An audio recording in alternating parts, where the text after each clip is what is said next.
Saya lahir dari keluarga yang sangat sederhana sekali. Orang tua saya adalah tukang bersih-bersih. Saya pernah sakit keras 9 hari. Ketika saya melewati masa itu, saya melihat dunia yang berbeda. Bisnis itu tidak semudah yang kita bayangkan. Di banyak titik saya berutang, tapi kehidupannya tidak sampai berhenti di situ. Saya 4 tahun sama dia, bersama saya omsetnya itu meledak miliaran. Tanpa ada aba-aba apapun. Semua minyak yang dijual oleh Putu Eka itu palsu tanpa tanda tangan saya. Pengkhianatan itu melukai hati saya yang luar biasa. Saya buat diam, enggak. Jawabannya, tugas kamu membawa cahaya baru. Dan itu Faras muncul. Itu kenapa kamu harus dilukai. Hari ini saya cerita begini ya, saya nggak tahu, saya tersentuh sama adanya. Ada orang mabuk karena uang, kita lagi terlena sama kehidupan. Pasangan, bisa aja terjadi pengkhianatan tanpa dia sadari. Karena ada godaan. Ketika godaan itu muncul, sadar nggak dia? Welcome to Kadek Ayudia's podcast. I'm a Balinese woman, quietly curious about the hidden layers of life. Hari ini kita kehadiran narasumber spesial yaitu Pak Putu Eka Suryawan. Beliau adalah salah satu pengusaha terkaya di Bali, pemilik Faras Group yang membawahi 13 perusahaan.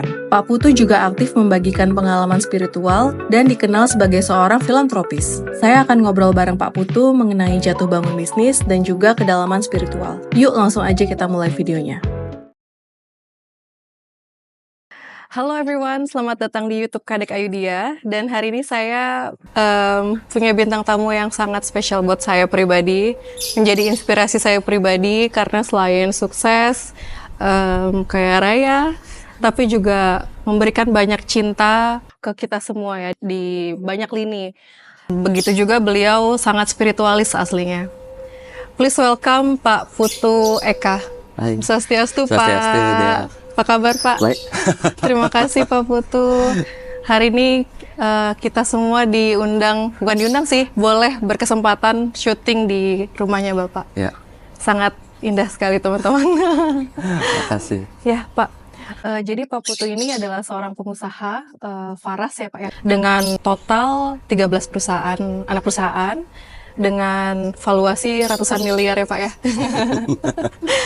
Beliau juga punya ratusan karyawan dengan puluhan ribu mitra yang bergabung di Faras ini ya Pak ya. Jadi Dek ini sering melihat Bapak, sering nonton Bapak nih pertama kali di Ngaji Roso. Oh ya? Di Ngaji Roso. Terus saya juga lewat di beranda saya di TikTok ya Pak ya. Di TikTok video-video Bapak akhirnya saya follow juga di TikTok dan saya juga kenal dari Pak Wayan. Ya Pak. Saya juga nonton The Mitos, Pak Wayan Mustika di The Mitos gitu. Jadi hari ini saya mau berguru nih, dan teman-teman juga mau berguru nih Pak, karena Pak Putu ini selain seorang pebisnis yang sangat-sangat sukses ya Pak, tapi juga seorang spiritualis nih. Pak, boleh nggak ya Pak diceritain dulu backgroundnya mungkin, masa kecilnya kayak apa sih, terus juga mungkin perjalanan masa kecilnya gimana Pak Putu? Ya. Terima kasih, Dea. Terima kasih juga teman-teman. Saya lahir dari keluarga yang sangat sederhana sekali. Orang tua saya adalah tukang bersih-bersih. Ya, bapak saya, ibu saya adalah sosok wanita pencinta diam-diam, ibu rumah tangga lah, tapi menyayangi anaknya. Jadinya kalau dari finansial kita pasti sangat kekurangan, tapi saya merasa dalam perjalanan hidup saya yang membuat saya seperti ini sekarang adalah cinta mereka yang sangat kuat terhadap anaknya.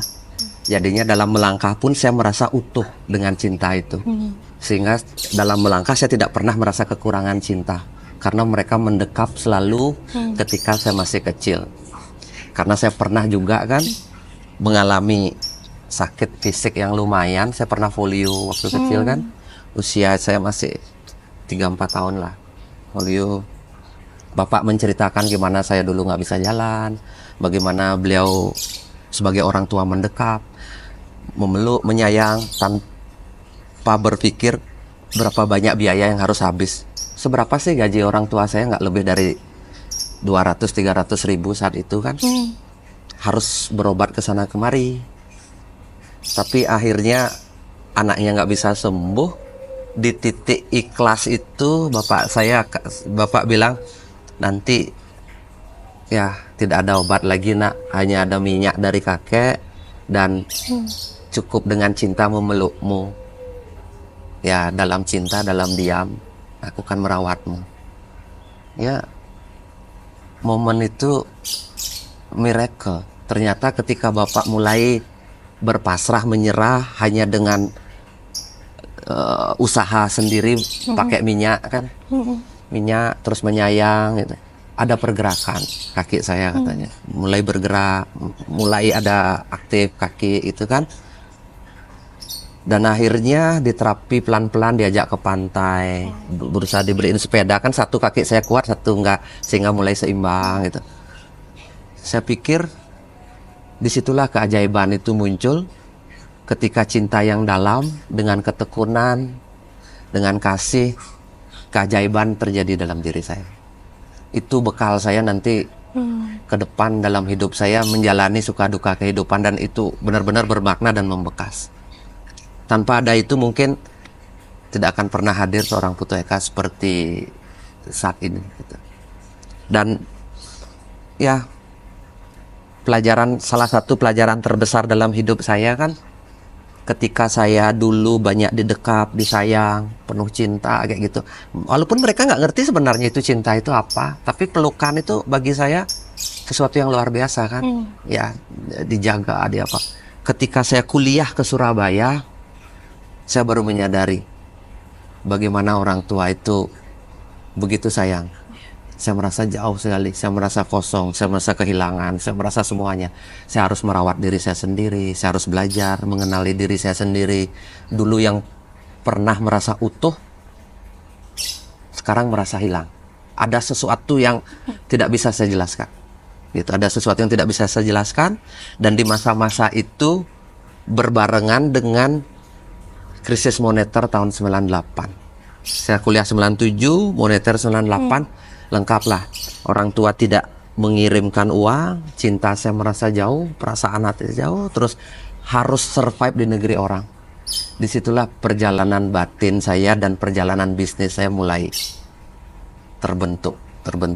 Ya, tanpa sadar saya harus kuat. Disitulah saya butuh akhirnya membaca buku. Kenapa sih hati saya seperti ini? Kenapa saya merasa jauh? Apa sih cinta itu? Saya mulai belajar. Sebelum saya mengenal bisnis, saya mulai belajar tentang nilai-nilai hidup. Kenapa sih saya hidup saya seperti ini? Dari mana sesungguhnya? Kenapa saya lahir dari orang tua saya? Gitu, saya banyak sekali. Ya kadang menangis, kadang apa gitu loh. Tapi saya tidak lari dari rasa itu. Tidak pernah lari, saya mendekat. Saya ingin merasakan apa yang terjadi sama diri saya itu.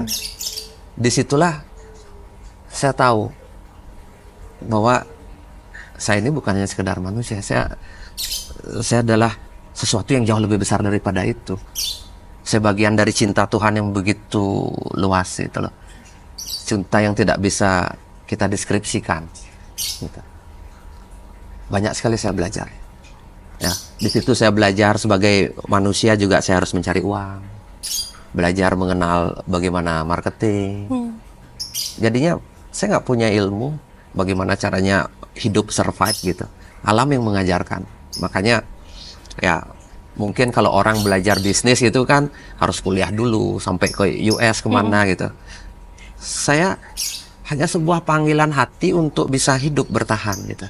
Untuk hidup bertahan, saya coba ya dari jualan pulsa, waktu itu jualan komputer tanpa modal ini, hanya jadi calo. Ya banyak hal lah saya jual. Tapi ada kosong. Bukan hanya kosong, nggak ada duitnya itu. Tapi ketika saya mulai diajak kerja untuk jualan herbal, saya merasa cocok bukan karena jualan herbalnya. Saya bisa jualan. Tapi saya merasa dekat, bisa ngobrol dengan orang-orang yang punya masalah. Di situ saya merasa kok lega sekali ya kita bisa jualan produk, melihat orang berubah. Dan orang kadang berubah bukan dengan orang beli produk kita. Orang berubah karena saya mendengarkan mereka yang mungkin dulu tidak ada yang memperhatikan mereka ketika lagi sakit. Itu saya merasa kok wow banget ya. Saya pun merasa disentuh oleh jiwa yang lagi merasa kesepian, tidak dianggap dan sebagainya. Ketika saya menyentuh, bukan dengan ngasih petua harus begini, harus begitu, harus ini yang dilakukan, enggak. Saya jadi pendengar. Mereka cerita semua, saya dengarkan. Ujungnya mereka beli. Saya merasa ini passion saya, ini kerjaan saya. Itu tidak punya uang pun nggak masalah, Karena ada kebahagiaan di dalam ya Pak ya. Yang nggak ini bisa pun yang nggak bisa dijelaskan ya Pak ya. ya begitu. Jadinya inilah pekerjaan saya. Saya akan melayani dengan cara seperti ini. Kalau memang ada rezeki saya jalanin, kalau tidak. Dan karena kenapa saya merasa tersentuh dengan pekerjaan itu? Karena saya pun ada di situ. Saya pun merasa kesepian, tidak tahu kenapa. Ketika saya mendengar mereka, itu sebenarnya mendengar jiwa saya sendiri lagi merintih di dalam gitu. Tapi di balik itu ternyata orang sembuh, merasa senang, thank you Putu, makasih, saya sudah lebih baik, padahal saya sudah berobat kemana-mana gitu loh, banyak hal. Saya nggak tahu apakah herbalnya yang menyembuhkan atau karena kita ngobrol gitu kan. Kadang-kadang saya pun sering sakit gitu, sembuh bukan karena obat, sembuh karena kedalaman batin yang begitu luar biasa, ada ruang kering yang ada di dalam. Dan ketika kita bersama, disitulah saya mulai sadar dan saya merasa kita saling membutuhkan satu dengan yang lainnya di kedalaman batin. Bukan hanya sekedar menasehati, sok pintar, menjadi orang hebat, seperti itu. Di situ saya tahu bahwa kita ada ketika orang lagi merasa dia jauh dari dirinya. Kita cukup ada. Dan disitulah saya lagi menulis buku tentang sentuhan yang menyembuhkan. Jadinya kesembuhan itu bukan hadir dari tutur, tapi dari kehadiran, dari sentuhan, dari kasih sayang. Ya, sembuh dengan cara yang utuh, bukan sembuh yang besok sakit lagi. Besok yang sakit lagi utuh benar-benar. Dan ketika kita sakit pun kita sadar bahwa sakit ini pelajaran dari kehidupan. Kalau saya melihat kan banyak orang baru sakit kepala sedikit ke dokter cari obat kayak gitu, baru kemana ada problem sedikit sakit gigi misalnya gitu. Nah, saya tidak pernah melakukan itu. Saya masuk ke dalam rasa sakit itu, saya menyadari sehingga saya bertumbuh. Saya sering kok di momen-momen sakit. Semenjak saya polio kan saya banyak mengalami penderitaan fisik, gampang sakit dan ini. Tapi hati kecil saya selalu bilang, jangan dulu ke dokter. Bukan berarti saya anti dokter ya. Jangan dulu ke dokter. Coba rasakan apa yang ada di dalam penderitaan itu. Gitu. Kita merasakan apa yang ada dalam penderitaan itu. Kita merasakan bagaimana saya pernah sakit keras 9 hari. Tiap hari adalah pelajaran bagi saya. Hari Sabtu, hari kedua, dan itu menjadi catatan pribadi saya. Bagaimana saya mengenal diri saya, mengenal tubuh saya. Dan akhirnya ketika saya melewati masa itu, saya melihat dunia yang berbeda. Bukan lagi dibayang-bayangi ketakutan. Saya merasa hidup saya jauh lebih utuh, lebih bermakna. Bukan berarti saya bisa menolong orang lain, enggak. Pak, saya mau menanggapi Pak. Berarti peran orang tua ini sangat besar ya Pak, dengan Pak Putu sekarang yang sangat spiritual, yang sangat menggunakan rasa dalam mengerjakan semuanya gitu Pak. Ya, saya merasa peran orang tua saya di kehidupan saya sangat berperan. Karena orang tua saya, setelah saya dewasa, saya tanya, apa perbedaan Bapak mengasuh saya dengan orang lain gitu. Saya mengasuh kamu dengan cinta karena Bapak ingin belajar dari anak-anak. Itu saya baru tahu. Karena beliau katanya dapat dulu kata-kata dari entah siapa, tetua orang dulu mengatakan, anak itu adalah Tuhan yang mewujud. Belajarlah dari sana. Cintailah anakmu sepenuh hati. Di situ saya merasa, oh, seperti itu ya kedalaman ketika kita melayani kehidupan dalam wujud anak gitu. Sehingga saya merasakan perbedaan yang jauh berbeda ketika saya dibimbing oleh seorang tukang bersih dan seorang pendoa diam-diam. Itu ibu saya anggap pendoa diam-diam. Dia tidak punya kata untuk mendoakan, tapi tingkah lakunya semua adalah doa. Pokoknya intinya saya ngomong, saya berusaha tidak menangis. Baik Pak, baik Pak. Saya sebenarnya sangat mengalami yang Bapak ceritakan tadi. Saya jadi bercermin sama diri sendiri karena orang tua juga mungkin banyak memberikan cinta, dan pada saat kuliah saya merantau sendiri ke Jakarta. Berusaha untuk ngerjain apa aja karena mungkin saya penasaran gitu ya Pak ya, penasaran. Mungkin orang tua saya juga secara finansial baik-baik aja, tapi saya punya rasa untuk mau belajar banyak hal. Nah dari hal itu kan saya banyak jatuh ya Pak ya, banyak kepleset, banyak hal lah gitu Pak. Dan mungkin banyak juga sering kecewa gitu. Nanti saya akan banyak nanya hal itu ke Bapak.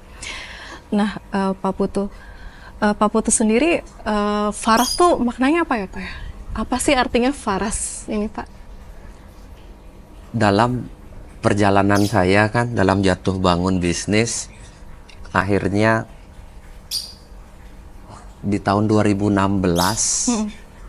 saya menemukan sebuah kata yang saya sebut dengan Faras. Entah ketemu di mana, kayak gitu. Intinya ketemu dalam keheningan. Sepertinya perjalanan saya yang penuh lika-liku ini terpadatkan menjadi sebuah kata yang disebut dengan Faras itu.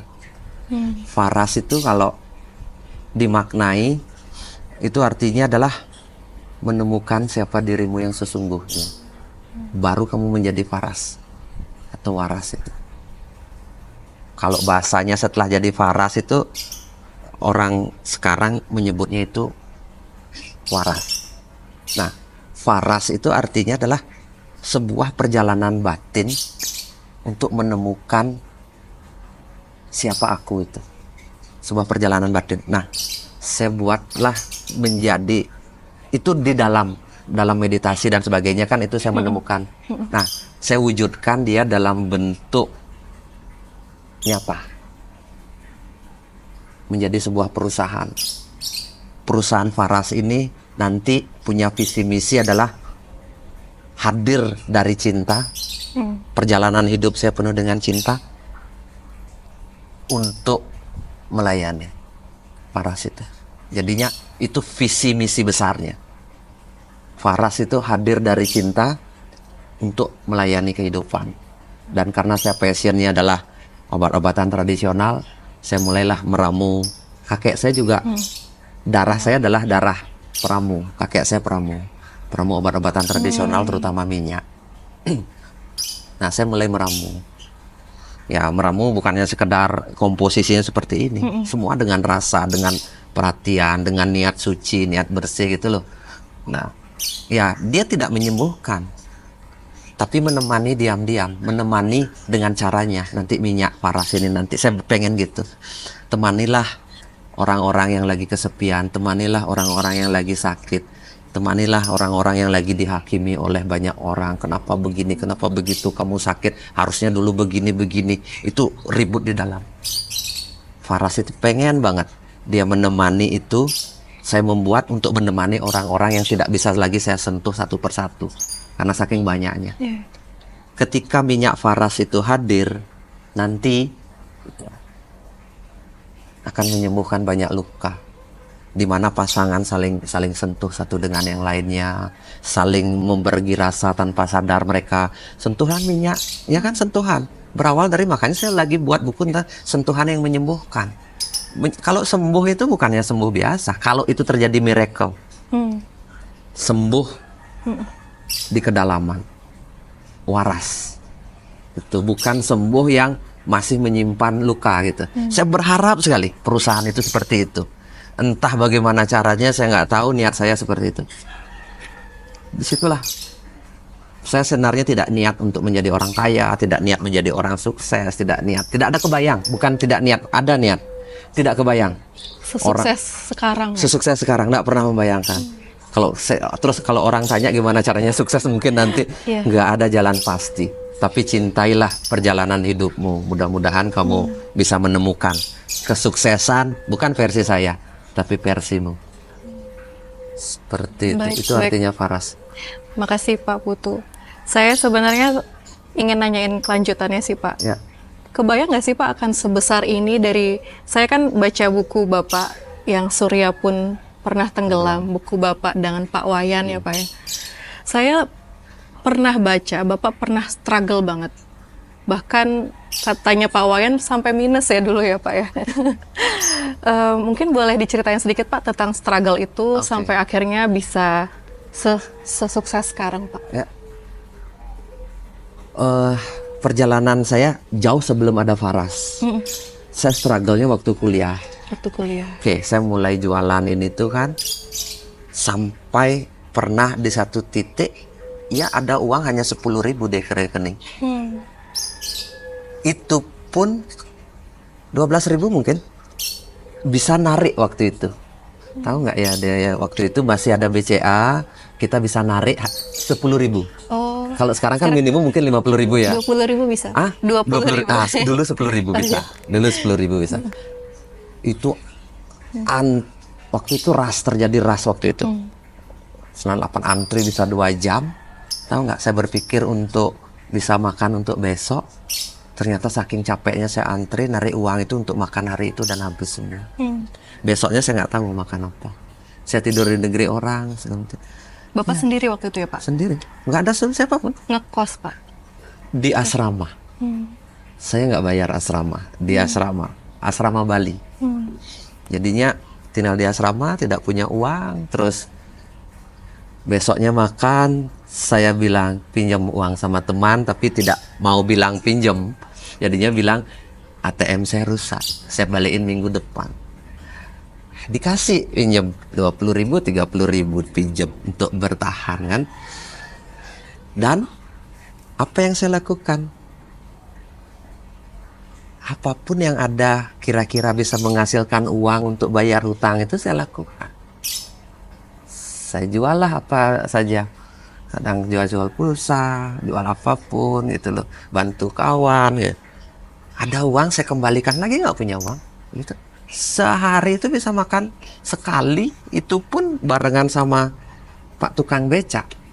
Tukang becak yang di harga misalnya 500 perak, isi ayam sedikit, isi tempe. Bu, jangan dikasih ayamnya. Biar dapat lebih murah. Lebih murah. Seperti itu kesulitan saya. Nah, itu pertama. Setelah saya mengenal bisnis, ya banyak. Ternyata bisnis itu tidak semudah yang kita bayangkan. Setelah saya mulai merintis, kan sebelum Faras ini kita merintis. Ternyata visinya tidak semua sama. Ada orang yang berpikir hanya sekedar cuan, jalannya tidak penting. Kalau saya kan sangat memperhatikan jalan, karena saya tahu bahwa di dalam jalan itu ada rasa dan ada pembelajaran. Tapi kan ada orang yang ya semua jalan boleh, yang penting untung. Nah, saya berpartner dengan orang seperti itu. Akhirnya saya dihianati dan berbagai cara kan. Balik lagi dari nol sampai punya hutang di usia 23 tahun. 23 atau 22. Saya punya hutang. Harusnya anak masih kuliah. Harusnya anak masih minta uang orang tua. Hampir 1 miliar di usia 22 atau 23 tahun. Punya hutang, bukan saya pinjam di bank. Saya nggak pernah suka ngutang. Karena saya dikasih stok barang oleh perusahaan yang nilainya miliaran. Dan kesalahan saya sebenarnya. Barang ini dengan berbagai cara mereka merayut. Kayak tim-tim di lapangan itu. Ada yang pinjam 100 juta, 200, ada yang tuh, ada yang sampein. Uangnya nggak balik. Barangnya hilang. Terus di level jauh di paling bawah, mereka para sales minta bonus ke kita. Uangnya di depo-depo orang, di stok orang gitu loh. Terus orang yang paling bawah yang jualan tim itu, Pak, bonus saya mana? Saya sudah jualan, saya sudah setor duitnya. Bukan nyetor ke saya, double. Barang hilang, hutang. Oh, saya harus bayarin hutang yang duitnya tidak masuk. Kebayang maksudnya? Kebayang, Pak. Nah, hutang itu seperti itu. Dan saya mengaku itu semua hutang itu. Tapi itu kan sebenarnya bukan kesalahan Bapak. Kan Bapak kan ditipu ya, Pak ya sebenarnya. Bukan kesalahan, tapi pembelajaran. Pembelajaran. Di situ saya tahu, oh, berarti kan saya ini petarung jalanan. Ya kan, petarung jalanan yang tidak tahu medan tempur. Saya tahu hanya membawa niat baik kan untuk berbisnis. Tapi hati orang kita tidak pernah bisa baca. Mungkin karena keadaan, mungkin mereka keburu kepake uangnya, nggak disetor ke kita. Dan saya pun akhirnya barang saya habis, nggak disetor, saya harus bayar bonus. Saya mau perusahaan, saya punya hutang senilai barang yang hilang itu. Coba bayangkan, di banyak titik saya berhutang, dan itulah perjalanan saya lumayan paling berat. Yang di titik itu bapak saya bilang, kamu jual aja rumah. Saya nggak punya rumah, karena sempat ditelepon ke rumah, Pak. Karena saya mungkin ingin menteror orang tua kan, ditelepon ke rumah, ini anakmu punya hutang begini-begini, dulu tolong beritahu gitu nih Pak, kayak gitu, beritahu untuk bayar. Di situ bapak bilang, Putu pulang aja, punya rumah satu-satunya ini, bapak kan bisa nyicil rumah kan, dari itu punyalah dulu, nggak tahu ada nasib baik mungkin, jual aja rumah ini, kita pulang, kita balik ke kampung. Ya nggak tahu. Saya bilang, iya Pak, tunggu lagi 1 tahun gitu. Kalau tidak ada jalan kita jual. Hanya untuk membaikkan hati orang tua saya. Tapi saya tidak ada niat sedikit pun. Kok saya kuliah ke Surabaya, kerja di Surabaya, ujungnya menjual rumah orang tua, kan bego sekali. Tapi bilang, nanti Pak tunggu gitu. Dan saya pulang ke Bali, saya potong itu telepon, supaya nggak ada yang bisa nelpon. Tidak terganggu orang tua. Dan saya kembali mulai dari nol. Saya minta waktu 1-2 tahun sama semua orang. Saya nggak punya uang, tak 1 tahun. Akhirnya saya bisa membereskan itu mungkin 3-5 tahun. Beres semua dengan cara pandang yang baru. Cara pandang baru. Tapi kehidupannya tidak sampai berhenti di situ. Selalu ada pelajaran-pelajaran. Dan yang terakhir itu kan sekitar tahun 2015, ya saya menolong orang yang dalam kesusahan, mau ngajak kerjasama kan, kita sama-sama bisa buat minyak gitu loh. Ya udahlah, tapi saya masih di perusahaan orang, saya nggak keingin sedikit pun membuat perusahaan sendiri. Terus orang ini bayar listrik pun nggak bisa, apapun nggak bisa, dan dia nasabah istri saya. Istri saya minta tolong deh orang ini gitu loh. Di kecil saya bilang, ya coba deh.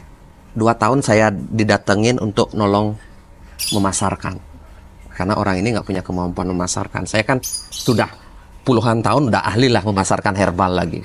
Saya pikir ya adalah gitu. Nah, niat baik tanpa ada perjanjian apapun, tapi diomongan saja gitu. Yang dulu dia pun membuat minyak, pinjam modal dari saya, perizinan saya yang ngurus, semua saya ngurus kayak gitu kan. Tapi itu mungkin karma ya, karma. Dia hari ini mendadak menjadi kaya, menjadi apa segala macam. Nah, kejadian itu tahun 2012, saya 4 tahun sama dia. Yang dulu dia coba kembangkan sendiri hampir nol terus. Bersama saya omsetnya itu meledak miliaran. Tanpa ada aba-aba apapun, tanpa ada pemberitahuan apapun. Semua minyak yang dijual oleh Putu Eka itu palsu tanpa tanda tangan saya. Saya sudah punya karyawan banyak ya. Karyawan saya banyak, income saya sudah miliaran dari situ. Mungkin saya tidak akan kelaparan diputus, karena saya sudah punya uang oleh orang ini. Tapi saya merasa pengkhianatan itu melukai hati saya yang luar biasa. Seperti kita ditusuk diam-diam. Itu luka yang luar biasa. Luka yang luar biasa, dan orang sekitar selalu bilang saya untuk menuntut. Tuntut apa segala macam. Ayo kita tuntut orang itu. Karena izin kita pegang. Dia menggandakan izin kita sebenarnya. Menggandakan. Dia buat izin lagi. Diam-diam. Padahal dulu saya nggak niat. Saya hanya membantu kok membuat izin. Tapi saya pakai atas nama Putu aja dulu sementara gitu loh. Karena dia tahu semuanya saya ngurus dari nol. Gitu, ngurus dari nol. Saya bawa meditasi. Saya bawa diam. Biasa. Merangkul kesedihan, rasa marah. Semua saya bawa. Enggak, jawabannya. Tugas kamu membawa cahaya baru.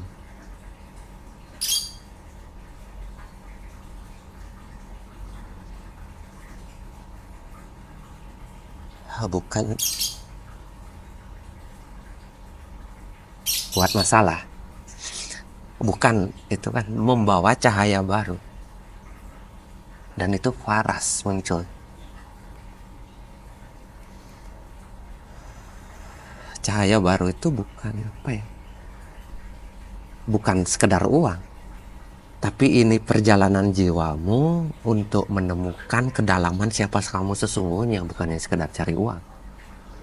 Itu kenapa kamu harus dilukai. Itu meditasi saya. Ya udah.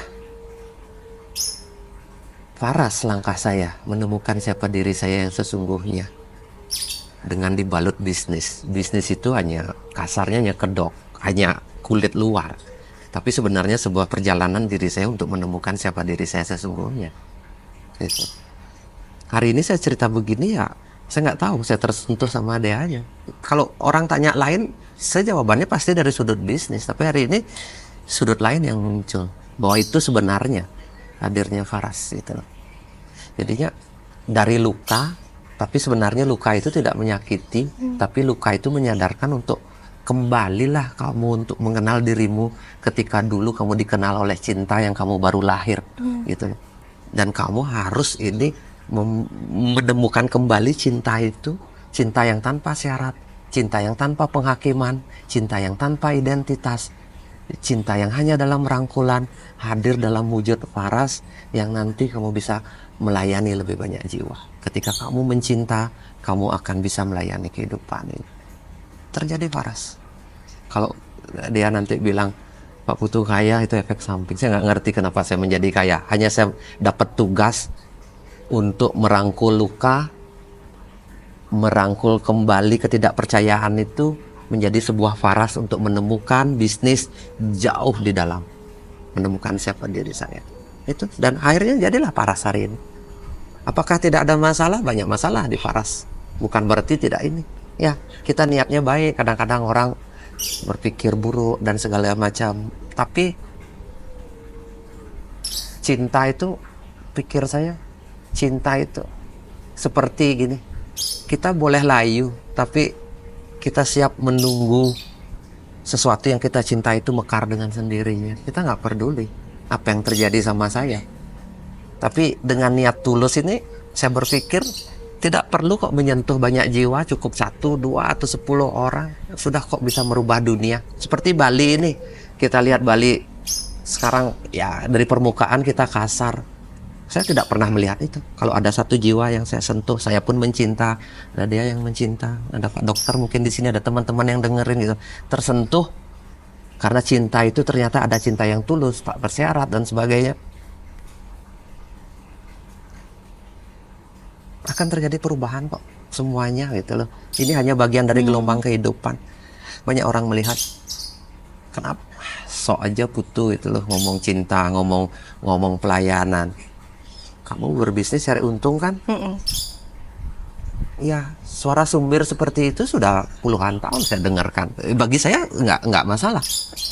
Karena cinta tidak mesti lahir di daerah spiritual. Di daerah yang kasar pun kita harus muncul dengan cara seperti ini. Ini kan wilayah-wilayah yang orang anggap bisnis itu adalah melakukan semua cara. Yang penting mencari untung sebanyak-banyaknya dan sebagainya kayak gitu kan, apapun bisa dilakukan dalam dunia bisnis, pengkhianatan apa segala macam. Saya berusaha tidak melakukan itu. Saya membagikan ini ke karyawan, ke tim bisnis.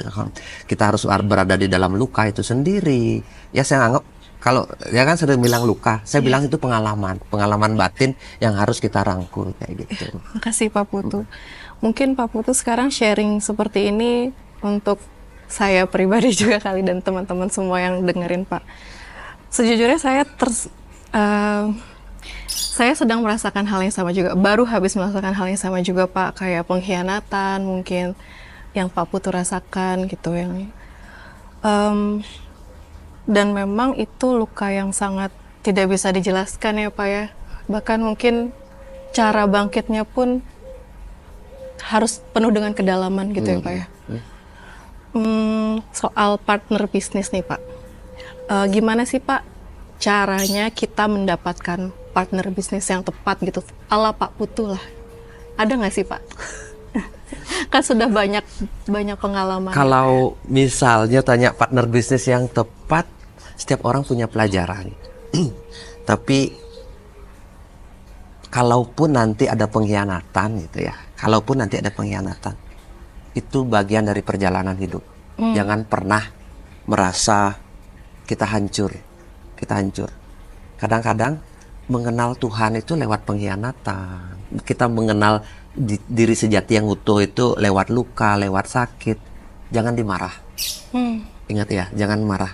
Rangkul itu, rasakan, dan kita akan berdiri di atas luka. Itu yang pertama. Kedua, jiwa tahu. Nanti kalau kita terbuka dengan hati, sering duduk hening, kita akan tahu ini sefrekuensi atau tidak dengan. Jangan pernah lawan itu. Jadi sebelum mengambil keputusan lebih baik duduk hening. Terserahlah berdoa dalam bentuk apapun gitu. Doa dalam bentuk apapun kita akan tahu kita sefrekuensi nggak dengan orang ini. Bukan berpikir cuannya, untungnya. Perlu ya Pak? Untuk yang sefrekuensi itu perlu ya Pak? Sangat perlu, sangat perlu. Tapi dalam bisnis kan kita mencari untung Pak. Kan untung itu satu sisi mata uang logam, di sisi lainnya itu rugi. Untung itu pasti ada rugi karena hidup ini dualitas. Niatnya untung bisa jadi rugi. Kan saya sering melewati itu. Niatnya awal pasti kita mencari untung, tapi kan akhirnya terjadi pengkhianatan, tidak cocok, terus kemudian uang kita dicuri, udah kan hilang akhirnya. Nah, di situ makanya kalau kita hati, bukan pikiran ini, pikiran orang ini pintar, orang ini gini, hati. Baru kemudian setelah itu, setelah hati cocok, gunakan pikiranmu. Kalau untungnya bisa kita lihat, ruginya harus kita lihat juga. Ruginya.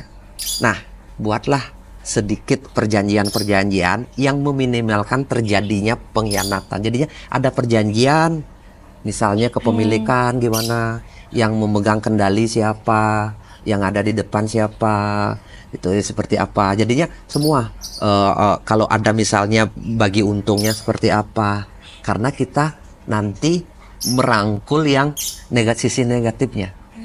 Kita tidak melihat hanya untungnya saja. Nah, ini pelajaran pikiran saya. Nah, ini kita perbaiki. Jadinya ya tuangkan itu dalam bentuk semua perjanjian.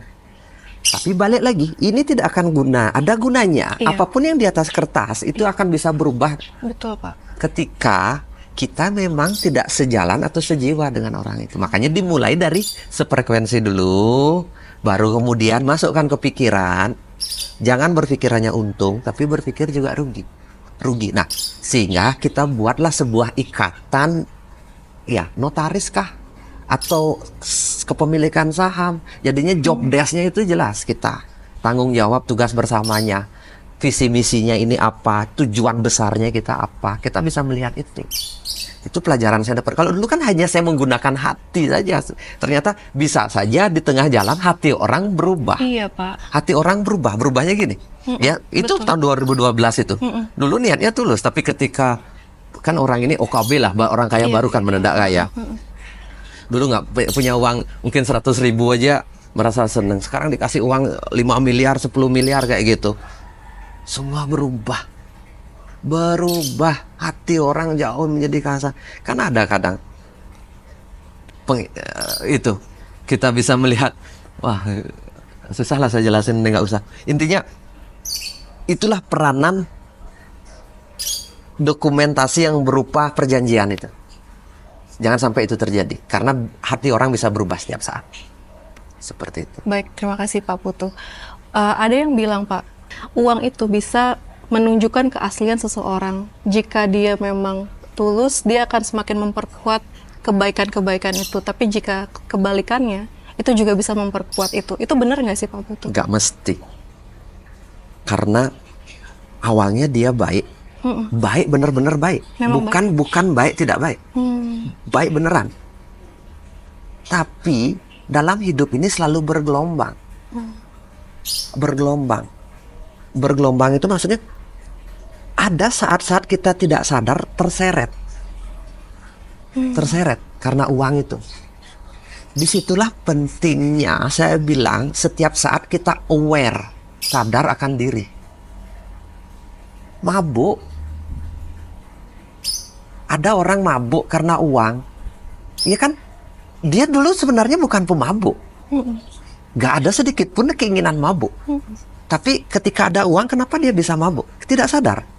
Bukan karena sifat aslinya. Enggak kok. Kalau dia sadar, bisa balik lagi ke asal. Nah, ini lagi posisi mabuk aja. Mabuk dalam artian, dia tidak sadar akan dirinya. Lagi terbuai.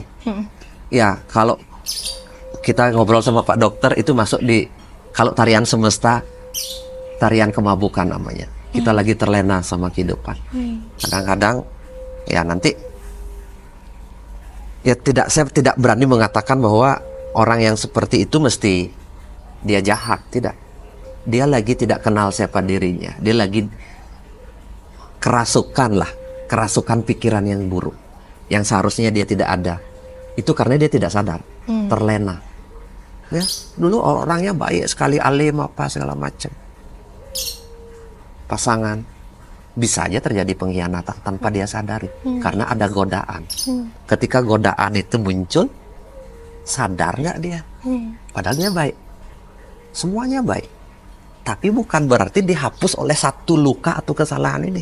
Bisa kok itu semuanya diperbaiki. Jangan sampai menyakiti diri karena masalah satu itu saja.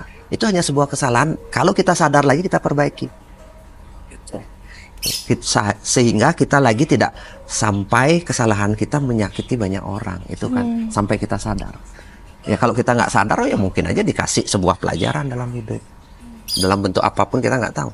Hukum ini kan hukum timbal balik semua, cuma dia cara kerjanya acak. Tidak mesti kita disakiti, kita mukul orang, kita dipukul, ya cara yang sama kan berbeda. Alam itu Nggak punya kayak cara masing-masing. Kita banyak punya uang, kadang ada keluarga kita sakit-sakitan akhirnya karena dengan cara yang tidak benar. Kita tidak bisa. Atau kita punya uang terus-menerus banyak, tidak habis-habis.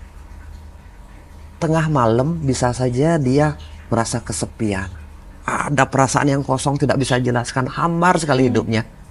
Belum tentu bahagia, hambar sekali. Karena dia tahu, batin yang paling kecil, tahu itu sesuatu yang tidak benar.